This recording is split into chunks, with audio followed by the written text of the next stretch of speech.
Hello guys, engineering mathematics के इस gate lecture में आज हम टॉपिक्स कवर करने वाले हैं वेक्टर कैलकुलस के बारे में। ये वेक्टर कैलकुलस का लेक्चर का ये पार्ट फर्स्ट है। इसमें हम बहुत ही बेसिक चीज़ें कवर करने वाले हैं।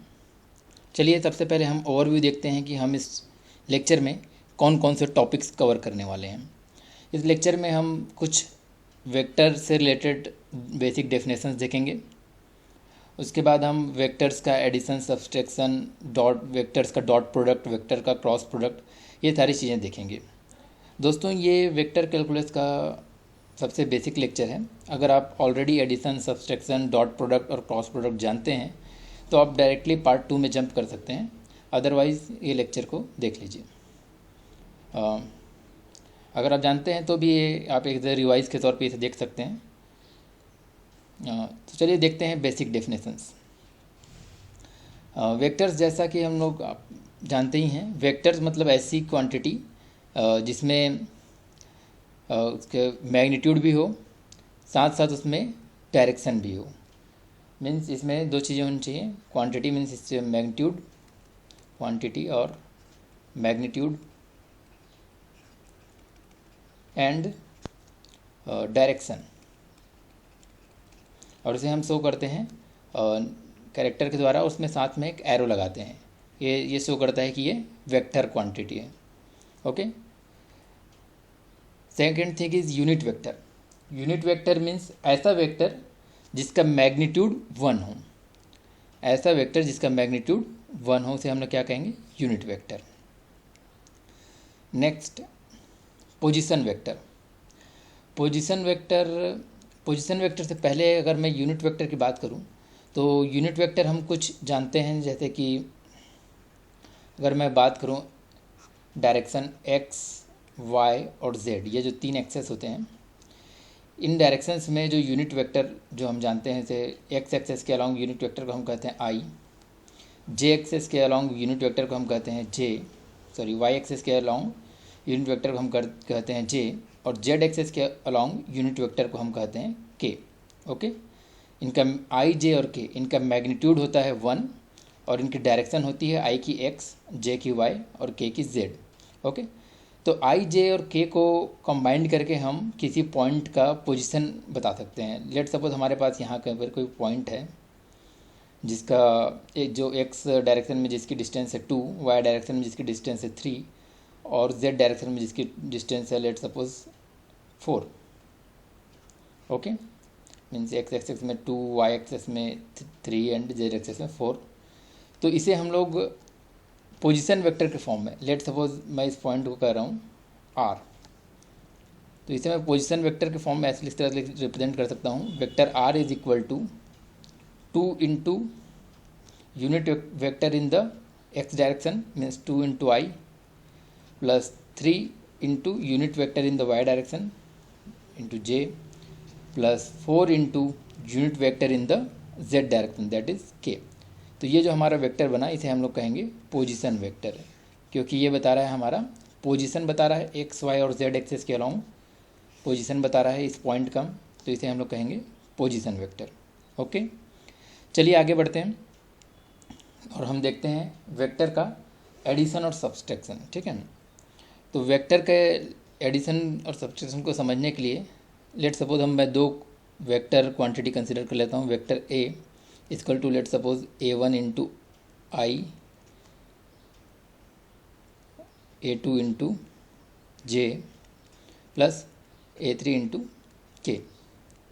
और लेट सपोज एक दूसरा वेक्टर कंसिडर करता हूँ। Vector b is equal to b1i plus b2j plus b3k।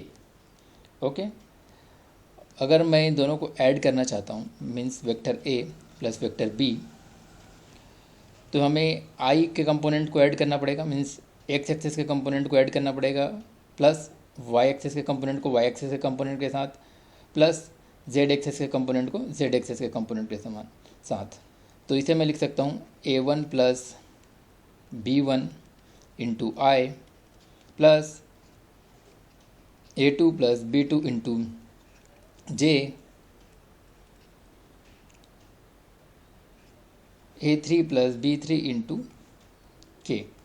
Okay, तो इस तरह से हम वेक्टर्स का क्या कर सकते हैं, एडिशन कर सकते हैं। सिमिलरली सब्सट्रैक्शन भी कर सकते हैं। अगर यहाँ पर अगर माइनस साइन इसे हमें सब्ट्रैक्ट करना होगा तो A1 माइनस B1 हो जाएगा, A2 माइनस B2 हो जाएगा, A3 माइनस B3 हो जाएगा। ओके, और ग्राफिकल फॉर्म में से समझें तो if this is vector A and this is vector B, so diagonal of this represents vector A plus vector B। Okay, चलिए आगे बढ़ते हैं और देखते हैं dot product of vectors. Dot products को हम स्केलर प्रोडक्ट भी कहते हैं, डॉट प्रोडक्ट और scalar product, dot product of vector. Okay, जैसा कि नाम से ही क्लियर है डॉट प्रोडक्ट, तो इसे हम लोग शो कैसे करेंगे, डॉट के द्वारा। ओके, लेट सपोज हमारे पास दो वेक्टर हैं, वेक्टर ए और वेक्टर बी। तो इनका जो डॉट प्रोडक्ट होगा वो होगा हमारा mod of vector A into mod of vector B into cos theta. Okay, यहाँ पे mod of A mod of B, ये इसके ए और बी वेक्टर के मैग्नीट्यूड को बता रहे हैं, जिसे हम लोग कैलकुलेट कर सकते हैं by using this formula. Let suppose हमारा वेक्टर ए हमारा ये है A1i plus A2j plus A3k। तो इस हम मॉड ऑफ ए निकाल सकते हैं, ये होता है हमारा स्क्वायर रूट ऑफ आई में का जो कोफिशिएंट है उसका square, means A1 square plus then j के कोफिशिएंट का स्क्वायर प्लस के कोफिशिएंट का स्क्वायर। इस तरह से हम लोग ए या फिर बी का मैग्नीट्यूड निकाल सकते हैं। ओके, तो ये तो हो गया मैग्नीट्यूड। यहाँ पे एक टर्म है कॉस थीटा। थीटा क्या होता है, theta is the angle between this two vector, vector A and vector B. Okay, let suppose ये हमारा वेक्टर ए है, ये हमारा वेक्टर बी है, इन दोनों के बीच जो एंगल है वो 30 डिग्री है। तो ये जो एंगल है हमारा क्या कहलाएगा, ये थीटा है। तो हम ए और बी को मल्टीप्लाई करेंगे, सॉरी डॉट प्रोडक्ट करेंगे इनका, तो डॉट प्रोडक्ट होगा mod of vector A dot into multiplied with mod of vector B multiply with cos theta.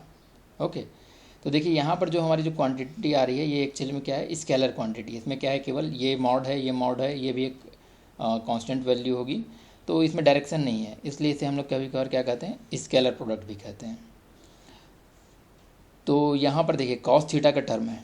Okay, तो हम जानते हैं when theta is equal to 0 degree, when theta equal to 0 degree then cos theta is equal to cos 0 means 1। Okay, so means जब दो same direction वाले जो vectors होंगे उन्हें हम मल्टीप्लाई करेंगे तो कॉस थीटा हमारा 1 होगा। थीटा इक्वल टू 0 डिग्री कब होगा, जब हमारा दोनों जो वेक्टर हैं उनकी डायरेक्शन क्या हो, सेम हो। तो इसे हम लोग देखें तो जो हमारे पास आई जे और के थे, जो कि एक्स वाई और जेड के यूनिट वेक्टर्स हैं, ये तीनों आपस में क्या है, परपेंडिकुलर हैं, आपस में परपेंडिकुलर है। मीन्स इन तीनों के आपस में जो एंगल है वो क्या है, 90 डिग्री है। इसका एंगल 90 डिग्री, ये 90 डिग्री, सभी के एंगल आपस में क्या है, 90 डिग्री हैं। ओके, तो देखते हैं जब उनके बीच का एंगल 90 डिग्री हो तब क्या होता है। When theta is equal to 90 degree then cos 90 degree equal to क्या होता है हमारा, 0। मीन्स जब भी हम आई का डॉट प्रोडक्ट करेंगे जे के साथ, तो मीन्स आई और जे के बीच का एंगल 90 डिग्री है, तो कॉस तथा इनका मॉड आई और जे का मॉड कितना है, 1 है, क्योंकि ये यूनिट वेक्टर है तो 1 होगा, 1 इंटू 1 इंटू कॉस थीटा मतलब कॉस 90 डिग्री मीन्स 0। तो आई का मल्टीप्लाई जे से करें तो हमारा आंसर क्या आएगा, 0। सिमिलर वे में अगर हम लोग जे का मल्टीप्लाई के से करें तो भी हमारा आंसर क्या आएगा, 0। के का मल्टीप्लाई आई से करें तो भी हमारा आंसर क्या आएगा, 0, क्योंकि ये सारे आपस में परपेंडिकुलर हैं एक दूसरे के। इन सब के बीच का जो एंगल है वो क्या है, 90 डिग्री है। इनका जो मल्टीप्लिकेशन होगा हमेशा क्या होगा, 0 होगा। बट अगर मैं मल्टीप्लाई करूँ आई का आई के साथ, ठीक है, आई की डायरेक्शन भी यही है, एक्स एक्सेस है, और नेक्स्ट आई की डायरेक्शन भी एक्स एक्सेस है। तो आई का मल्टीप्लाई आई के साथ तो mod of I means 1 multiply with mod of I means 1 और कॉस 0 डिग्री आई का आई के साथ मल्टीप्लाई कर रहे हैं मतलब वहाँ पे क्या होगा 0 डिग्री। तो ये होगा हमारा 1 के बराबर। आई का मल्टीप्लाई आई का डॉट प्रोडक्ट करें आई से तो 1। सिमिलरली जे का डॉट प्रोडक्ट करें हम लोग जे से तो भी 1 आएगा और के का डॉट प्रोडक्ट करें हम लोग के से तो भी हमारा क्या आएगा 1। तो डॉट प्रोडक्ट के बारे में हम क्या कह सकते हैं कि जब हमारा आई जो है वो आई जे या के ये हमारा जब सेम चीज़ों से मल्टीप्लाई होगा तो हमारा डॉट प्रोडक्ट क्या आएगा 1 और ये जब किसी भी अलग से मल्टीप्लाई होगा तो हमारा डॉट प्रोडक्ट आएगा 0। ओके, तो इसका यूज़ करके हम किसी क्वेश्चन को डॉट प्रोडक्ट निकाल सकते हैं। जैसे लेट सपोज हमारे पास वेक्टर ए अगर है हमारे पास 2i + 3j + 4k। ओके, और वेक्टर बी हमारे पास है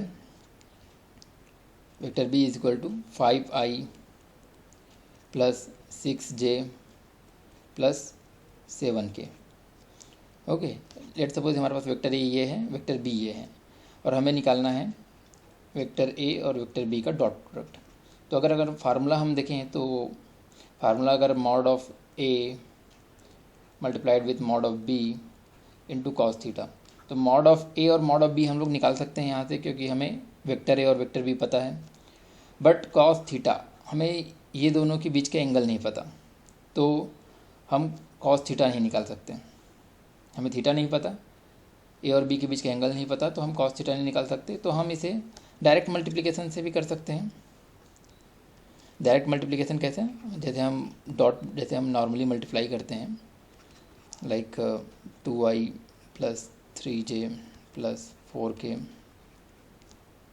dot with 5i + 6j + 7k। Okay, तो जैसे जनरली हम लोग मल्टीप्लाई करते हैं इस तरह की चीज़ों को तो क्या होता है ये जो वाला पहला टर्म जो होता है वो इन तीनों से मल्टीप्लाई होता है, देन सेकेंड टर्म इन तीनों से मल्टीप्लाई होगा प्लस थर्ड टर्म जो कि इन तीनों से मल्टीप्लाई होगा। तो अगर मैं फर्स्ट टर्म को मल्टीप्लाई करूँ इससे तो क्या आएगा, फर्स्ट 2 × 5 मतलब 2 × 5 × i × i मतलब 2.i.i.i। Okay, plus second term अगर मैं इसको मल्टीप्लाई करूँ इसके साथ तो i मल्टीप्लाई होगा j के साथ, 2 मल्टीप्लाई होगा 6 के साथ और साथ ही साथ i मल्टीप्लाई होगा j के साथ। तो हम जानते हैं जब भी i मल्टीप्लाई हो j के साथ या फिर j मल्टीप्लाई हो k के साथ कभी किसी भी अलग से मल्टीप्लाई होगा तो उसका डॉट प्रोडक्ट हमेशा 0 होगा।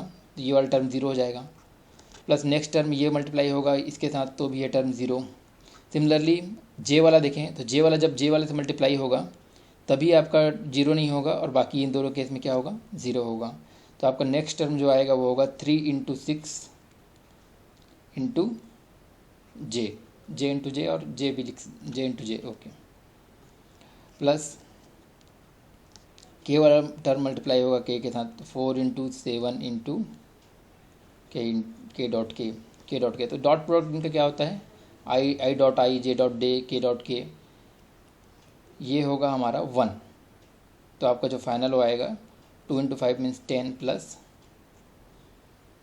18 + 28। तो हाँ फाइनल हमारा आंसर ये होगा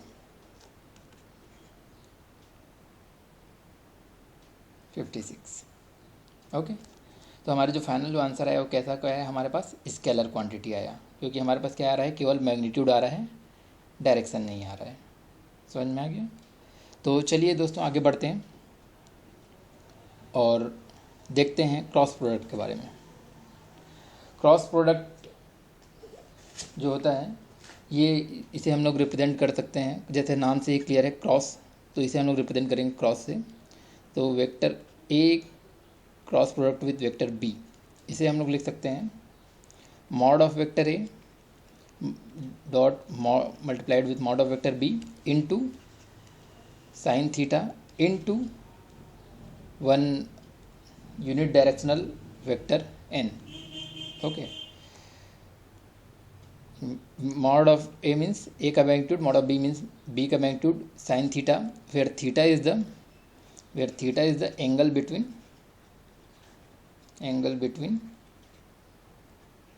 vector A and vector B. Okay, और ये जो टर्म है ये यूनिट डायरेक्शनल वेक्टर, ये रिप्रेजेंट करता है डायरेक्शन को, ये रिप्रेजेंट करता है डायरेक्शन को जो कि वेक्टर ए और वेक्टर बी दोनों के परपेंडिकुलर हो। मीन्स वेक्टर ए और वेक्टर बी जिस प्लेन में है उसके जो परपेंडिकुलर जो डायरेक्शन जाती है उसे ये रिप्रेजेंट करता है। साथ ही साथ इसका यूनिट हमेशा क्या होगा, ये यूनिट डायरेक्शनल वेक्टर है तो इसका यूनिट हमेशा 1 होगा। ये केवल डायरेक्शन को रिप्रेजेंट करेगा, इसकी यूनिट हमेशा 1 होगी। और कौन सी डायरेक्शन होगी, जो वेक्टर ए और वेक्टर बी के परपेंडिकुलर जो डायरेक्शन होगी वो होगी हमारी ये वाली डायरेक्शन।